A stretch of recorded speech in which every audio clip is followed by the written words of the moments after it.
Hola, yo soy la cadete de primer año, Sánchez Cebada Yarexi Daniela, número de lista 21, perteneciente a la Escuela Militar de Enfermería, alumna del docente médico cirujano, maestro en ciencias con especialidad en farmacología, Said Fernández Hernández, que me imparte la materia de fisiología humana.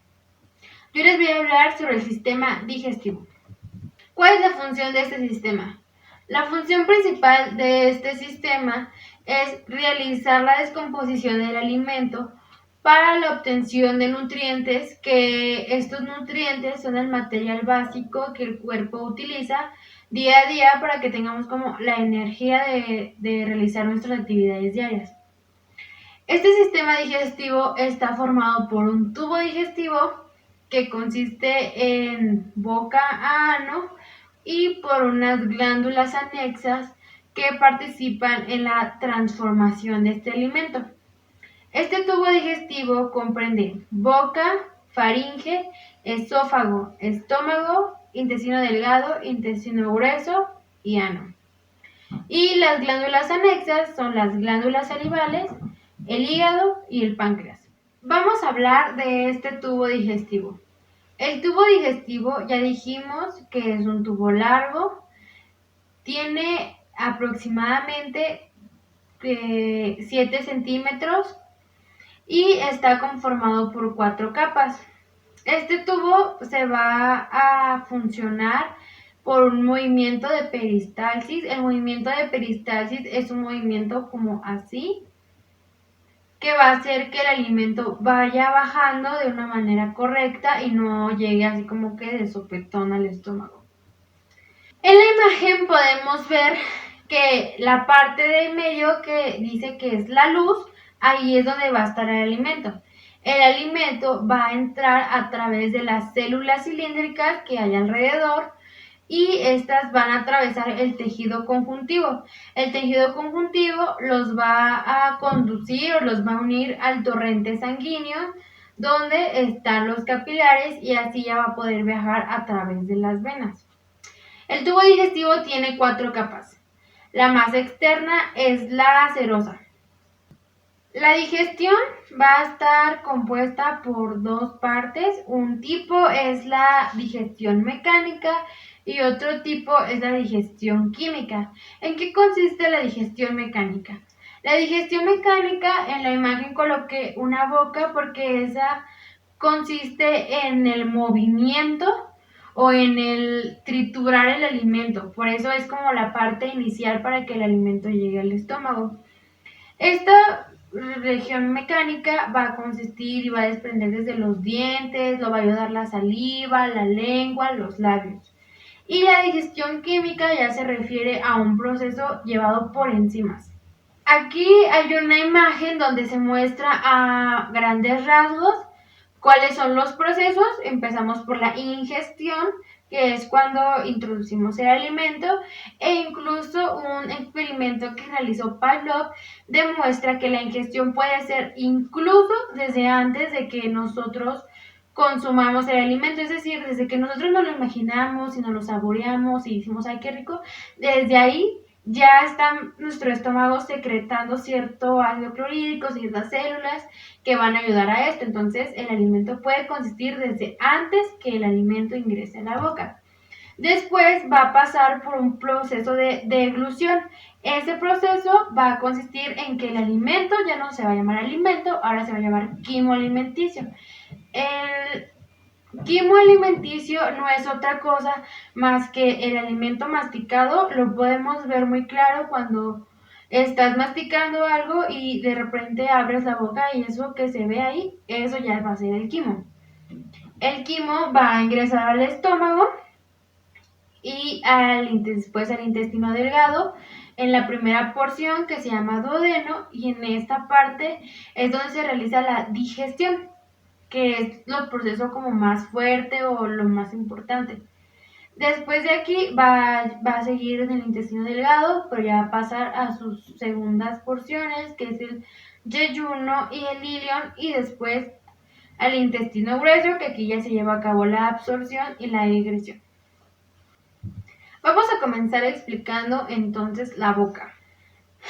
La boca va a comprender mejillas, va a comprender un paladar duro, un paladar blanco y la lengua, también los dientes. La lengua. La lengua va a ayudar a la digestión mecánica, como ya lo mencioné, y es un músculo estriado.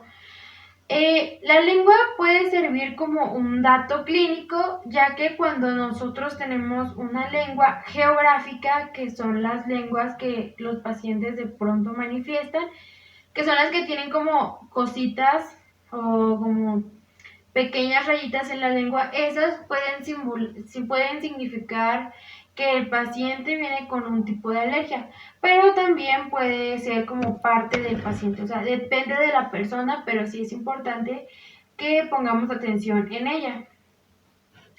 En la lengua también van a haber papilas gustativas. Estas papilas gustativas no son otra cosa más que sensores que nos van a ayudar a detectar los tipos de alimento o los tipos de sabores que nosotros estamos ingiriendo. En la parte de atrás, como en la imagen se ve, está la papila para el sabor amargo.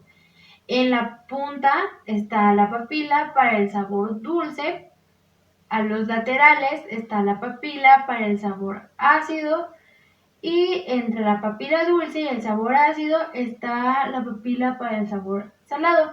Se dice que cuando, por ejemplo, nosotros nos colocamos un helado que es dulce y nos lo ponemos en la punta de la lengua, vamos a detectar con mayor intensidad la dulzura, ya que pues ahí está ese tipo de receptor.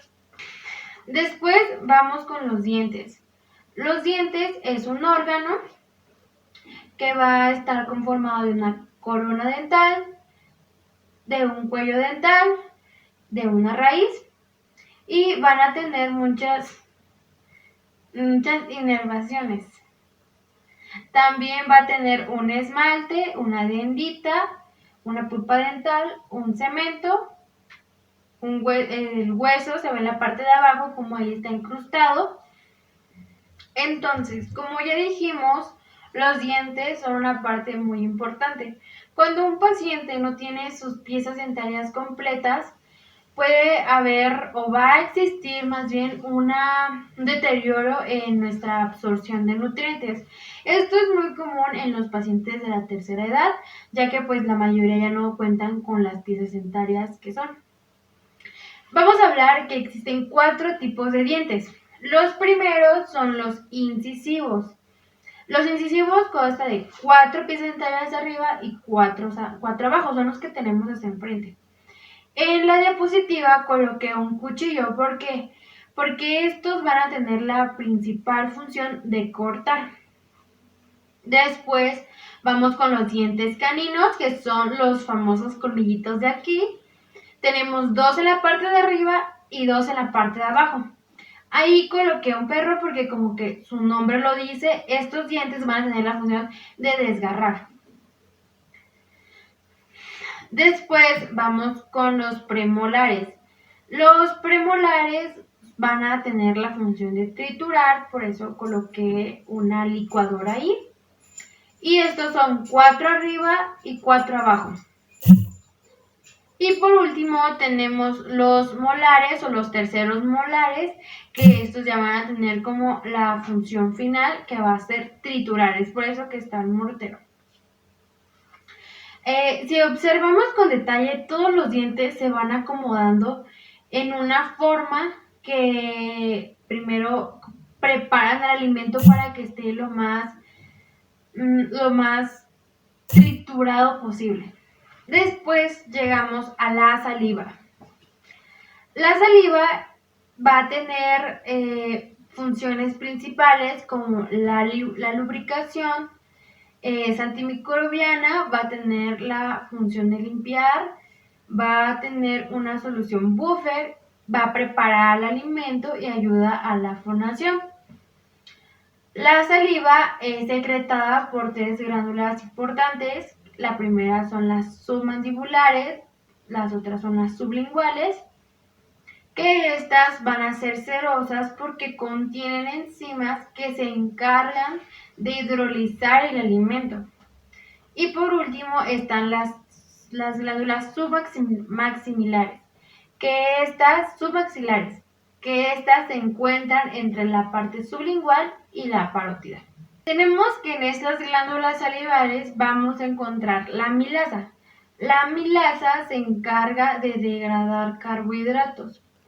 También tenemos lisocimas que tienen una acción bactericida, es decir, que van a tratar de degradar o de destruir a la bacteria. Y hay una lipasa lingual que esta se encarga de los triglicéridos. Esta solamente se va a referir a los triglicéridos. Y por último tenemos a la miosina. La miosina se va a encargar de lubricar. Bueno, esto nos lleva a la primera función, que es la lubricación, que se va a encargar de mantener la integridad de la mucosa con ayuda de la miosina, es decir, se va a encargar de que el alimento como que no raspe, que se cuiden las paredes de nuestra boca. La capacidad buffer hace referencia a que se controle el pH del nivel de la boca para que las bacterias no sobrevivan. Después llegamos a la faringe. Como ya lo habíamos hablado en el sistema respiratorio, la faringe va a tener muchas comunicaciones, es por eso que se divide en naso, oro y laringo. Y esta se va a comunicar por las fosas nasales, por las coanas, se comunica al oído medio por las trompas de Eustaquio. La faringe va a permitir el paso del aire y como se va a conectar al esófago, también va a permitir el paso del bolo alimenticio. El esófago es muy importante porque va a ser el primer órgano especializado, ya que en este se van a empezar a encontrar muchos epitelios. El esófago es la conexión de pasar el bolo alimenticio y tiene dos esfínteres, un esfínter superior y un esfínter inferior, que no son otra cosa más que un anillo de músculo que se abren y se cierran dependiendo para que se pueda regular el paso de la comida. El esófago va a tener tres capas: la mucosa, la submucosa y la muscular. La submucosa y la muscular son las más importantes, ya que en la submucosa, por ejemplo, es en donde se desembocan las venas, las arterias, y es en donde hay un plexo que se llama el plexo de Meissner, que este va a ser el responsable de la secreción de sustancias. Después, en la capa muscular, en esta capa va a tener 2/3 de músculo liso y 1/3 de músculo estriado. Es por esto que aquí ya digo que hay muchos tipos de epitelio. En esta capa muscular va a haber un plexo que se llama el plexo de Auerbach. Este plexo se va a encargar de la contracción, de músculo, contrae. Esta contracción se va a llevar a cabo por medio de peristalsis, que ya lo había explicado, que es el movimiento más o menos así, que va a provocar un tipo de ondas para que ocurra una buena transferencia de alimento. Estos dos plexos que ya mencioné, el plexo de Meissner y el plexo de Auerbach, van a dar origen al sistema nervioso entérico. En la imagen podemos observar los dos tipos de esfínteres, el superior y el inferior. Ahora, en esta imagen también podemos ver cómo o en dónde se ubica el plexo de Meissner y el plexo de Auerbach. También tenemos que están irrigados por el nervio vago. Al lado tenemos una imagen de una hernia hiatal. La hernia hiatal va a ser una afección en la cual la parte superior del estómago se va a abultar a través de una abertura del diafragma, haciendo que el ácido clorhídrico suba. Es por eso que los pacientes que sufren de este tipo de yerma hiatal van a tener mucho reflujo, especialmente en las mañanas. Así vamos a dar, si seguimos avanzando de este esófago, vamos a llegar a la parte del estómago. El estómago, como estamos viendo en la imagen, es un órgano hueco que va a poseer dos curvaturas. Se va a encontrar en la parte posterior del páncreas y se localiza en el cuadrante superior izquierdo, es decir, dibujamos un cuadrante en nuestro abdomen y en esta parte. Anatómicamente va a tener 5 divisiones importantes, en la imagen las podemos ir viendo. La primera es el cardias.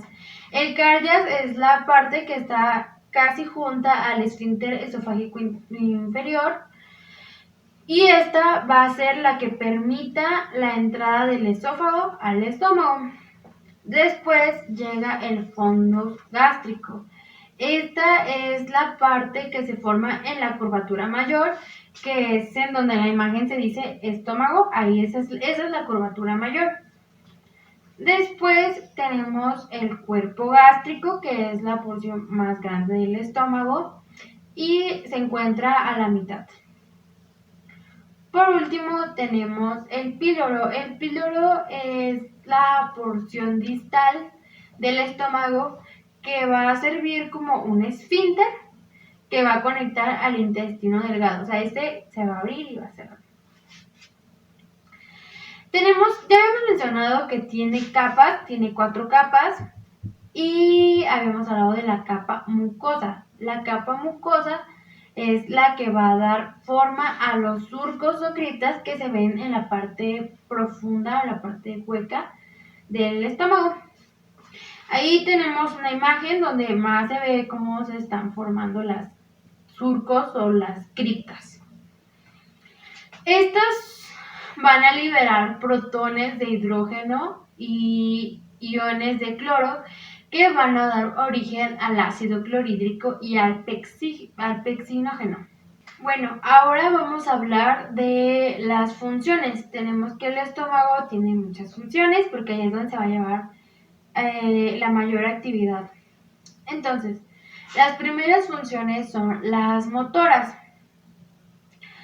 Estas consisten en que cuando el alimento llega, se va a almacenar y se va a mezclar con el ácido clorhídrico, con mocos, con enzimas.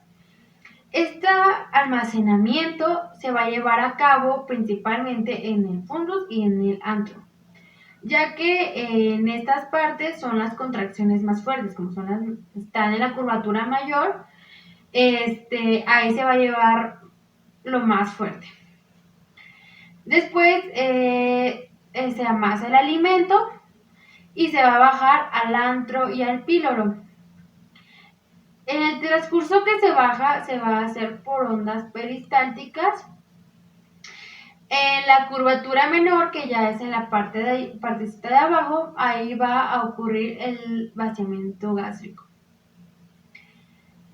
Esto nos va a llevar a la siguiente función, que es la función secretora. En la función secretora vamos a tener que tiene diferentes células. Se refiere a esas células que se encuentran en el estómago.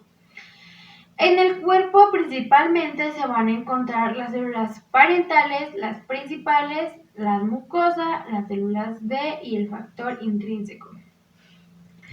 Las células parentales se van a encargar de producir ácido clorhídrico.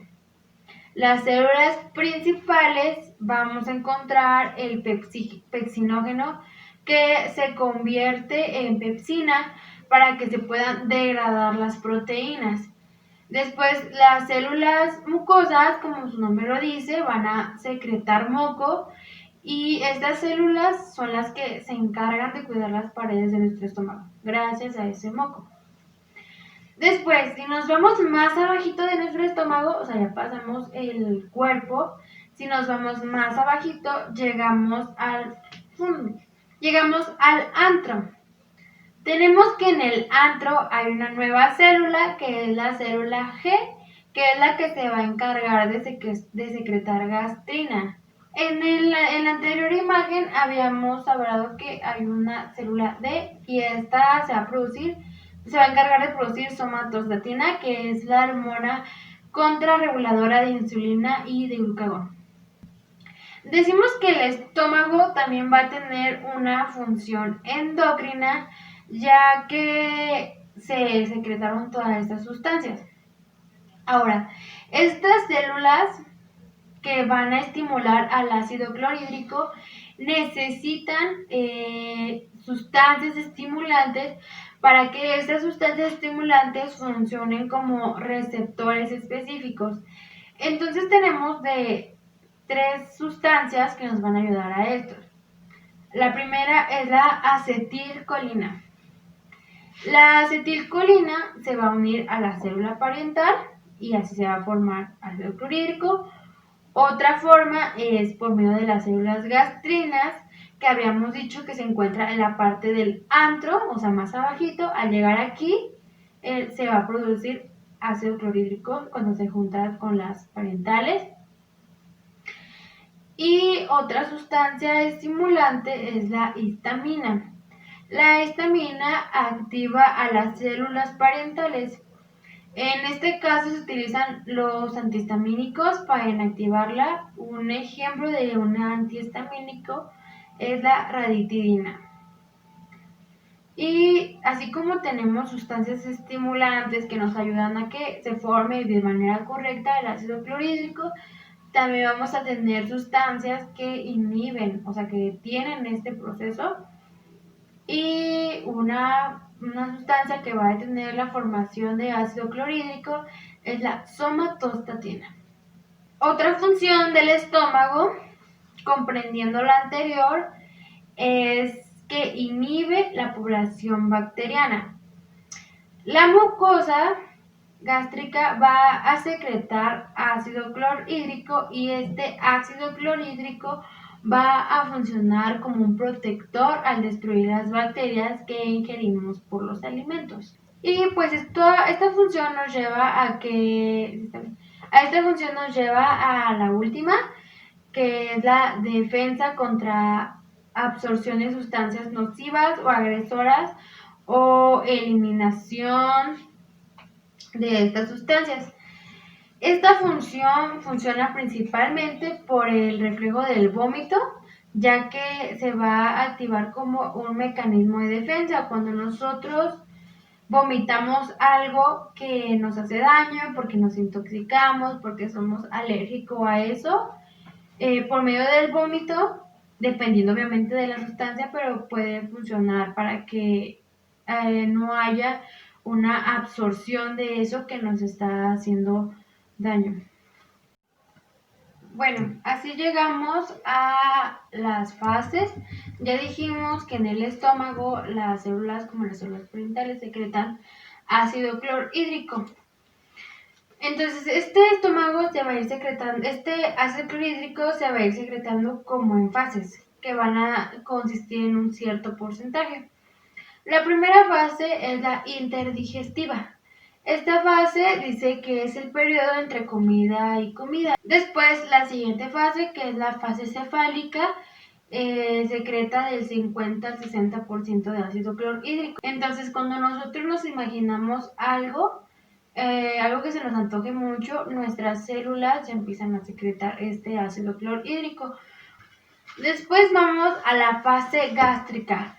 La fase gástrica va a secretar entre el 30 y el 40%. Esta fase consiste en la llegada del alimento al estómago y se estimula las glándulas como gastrina, que va a estimular a los jugos gástricos. Por último, llegamos a la fase intestinal. En esta fase se va a secretar un 10% de ácido clorhídrico y aquí se estimula la disminución de secretina para que se disminuyan los jugos gástricos que están presentes. Ahora vamos a hablar de una glándula anexa. Como ya vimos al principio, estas glándulas ayudan para que ocurra el buen funcionamiento del alimento.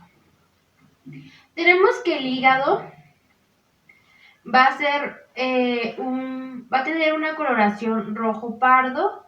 Tiene una cisura biliar que consiste en la rayita que divide al hígado y justamente la va a dividir en 2 lóbulos en la parte anterior y 2 lóbulos en la parte posterior.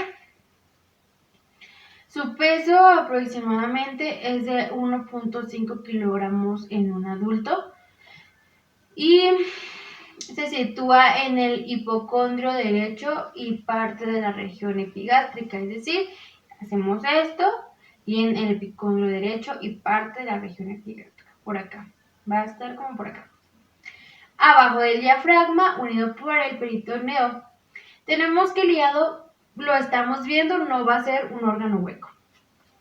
Las funciones de este hígado es sintetizar proteínas, grasas y algo muy importante va a ser que produce la bilis. Aquí comúnmente se cree que la bilis la produce la vesícula biliar y no. La bilis se produce en el hígado y se va a almacenar nada más en la vesícula biliar.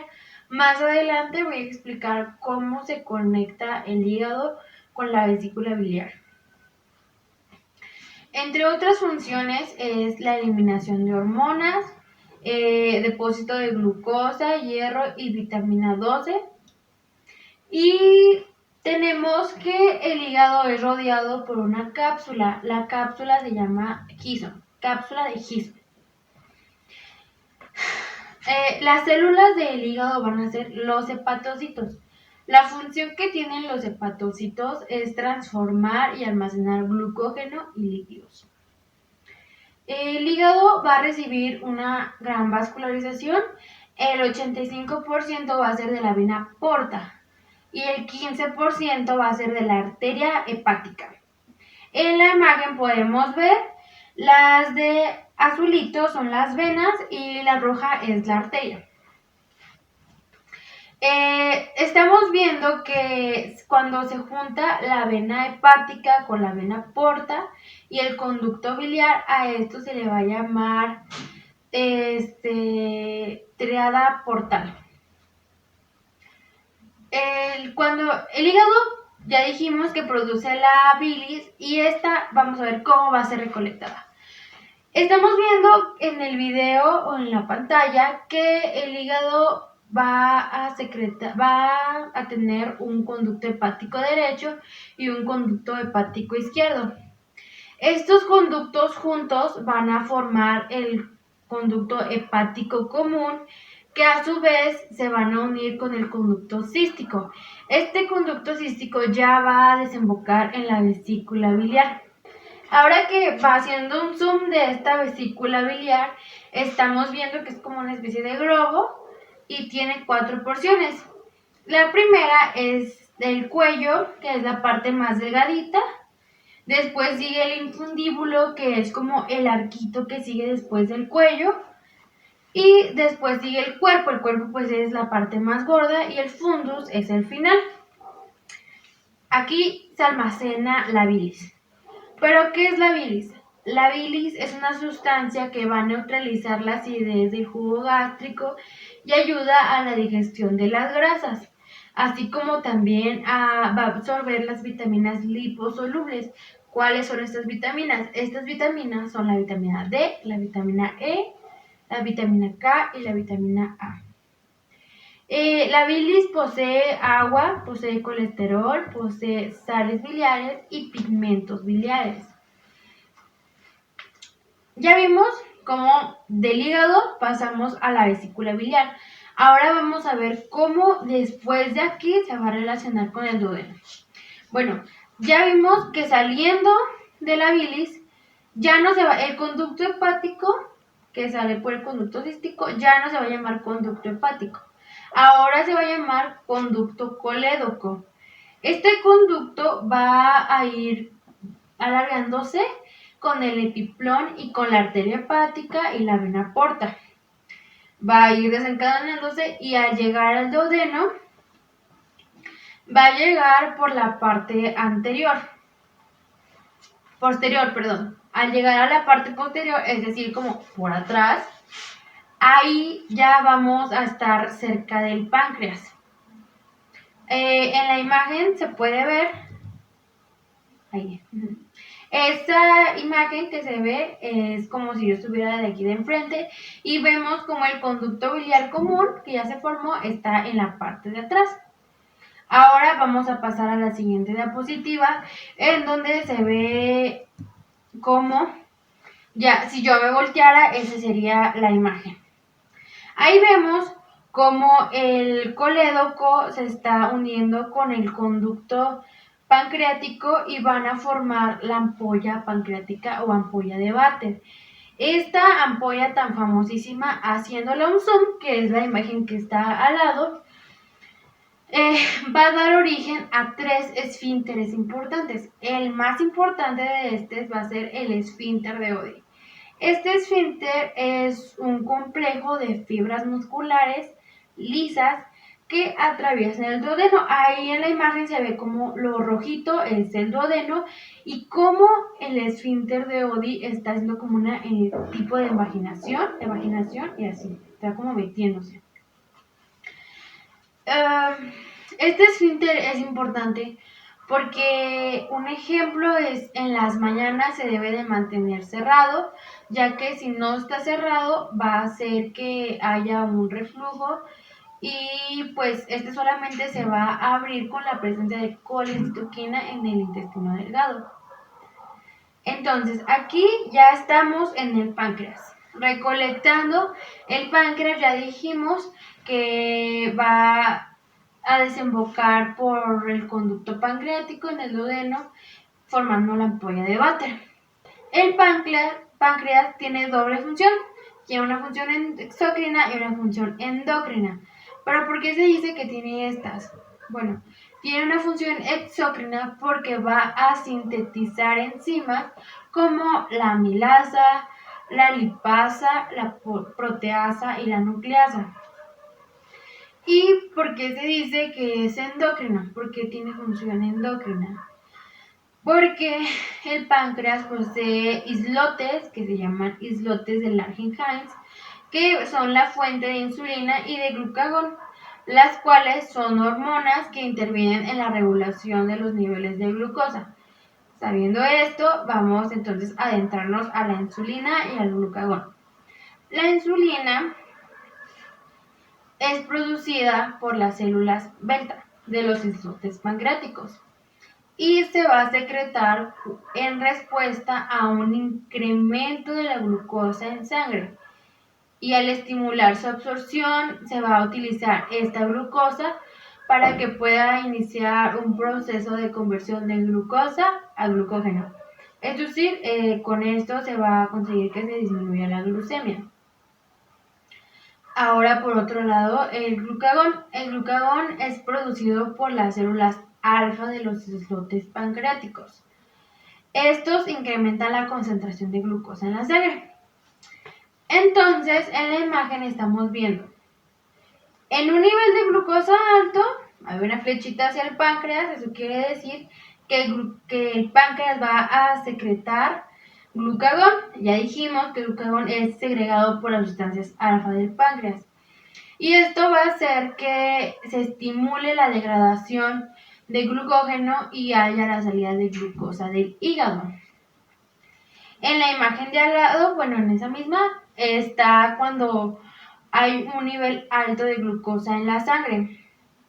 El páncreas va a secretar insulina, que esta insulina es segregada por las células beta del páncreas y va a provocar que haya un incremento de absorción de glucosa por las células para que se promueva su conversión y se almacene en glucógeno. Llegamos así por fin al intestino delgado. El intestino delgado inicia en el píloro y termina en la válvula ileocecal. En la imagen podemos estar viendo que tiene una composición como rollitos enrollados y es que hasta eso es como muy importante porque esa composición que tiene de un órgano largo como con estructuras enormes con pliegues circulares van a favorecer mucho a los procesos de digestión y de absorción de los nutrientes. Por eso es que aquí se va a llevar la mayor parte. Este intestino delgado tiene muchos pliegues circulares y muchas vellosidades y microvellosidades, que son como las vellosidades pero en chiquito. El intestino delgado mide aproximadamente 3.5 metros de longitud en una persona viva. Cuando la persona ya está muerta va a medir más, mide aproximadamente 7. ¿Por qué? Porque existe como una distensión, una relajación. Y el diámetro va a ser de 2.5 centímetros aproximadamente. El intestino delgado se va a dividir en 3 partes o 3 porciones, que es el duodeno, el yeyuno y el ilion. En el duodeno ocurre la mayor parte de la digestión y este tiene una forma de C. En la imagen se ve muy claro cómo está la formita así. El yeyuno y el ilion miden 1 metro y el ilion mide 2. Este intestino delgado va a tener funciones como absorber vitaminas, absorber electrolitos y absorber agua. Las segmentaciones van a mezclar al quimo con los jugos gástricos y ponen el alimento en contacto con la mucosa para su absorción. También completan la absorción de los hidratos de carbono, proteínas y lípidos y van a absorber el 90% de nutrientes que pasan por el aparato digestivo. También tienen la facilidad de absorber agua. Por último, vamos al intestino grueso. El intestino grueso mide 1.5 metros por 6.5 ancho. Tiene 4 partes, que es el colon ascendente, el colon transverso, el colon descendente, el recto y el ano. La función principal de este intestino grueso es absorber el agua y el cloruro de sodio. También tiene la función de absorber vitaminas y otros metabolitos que hay en nuestra flora intestinal, así como también gracias a su estructura realiza movimientos de mezcla por medio de la peristalsis. Si vemos el intestino grueso tiene esas como bombitas, que eso es lo que va a hacer el movimiento peristáltico, ya lo llevaba explicando, que es el que hagan así. En el intestino grueso se van a formar las heces y por lo tanto aquí se va a llevar a cabo el proceso de gestión, que ya es decir que el recto, que este ya va a ser lo último, o sea, la parte final que preparó y que hizo los últimos ajustes para que el alimento pueda salir de nuestro cuerpo. Llegando así al recto, que el recto lo almacena y el ano pues ya lo va a conducir al exterior. Y eso sería todo del sistema digestivo. Gracias.